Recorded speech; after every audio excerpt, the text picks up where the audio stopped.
March is rolling in, and at North Penn High School, progress is moving along just as steadily as the seasons are changing. Let's start outside with Bid Pack 2, where the groundwork is literally powering the future.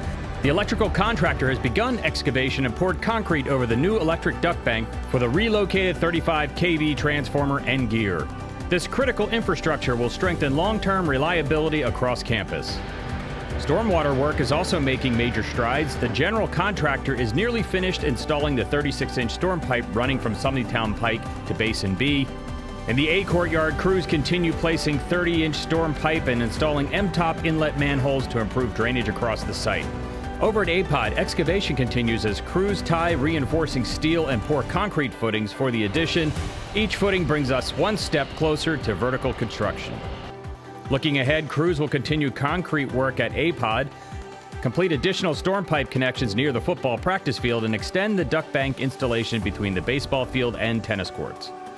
Now over to the new transportation building. The building contractor, S.J. Thomas, has completed field surveying and layout staking for the building pad, and soon will mobilize on-site with trailers and equipment as construction prepares to ramp up. Inside the building, progress in Bid Pack 1 and K-Pod is entering the finishing phase. Second-floor classrooms and corridors are nearly complete with new flooring, paint, ceiling-mounted AV systems, lighting, window shades, and whiteboards. Outside the classroom, toilet partitions, casework, and corridor seating are in place, and cleaners have begun detailing, finishing classrooms for opening as students return from spring break.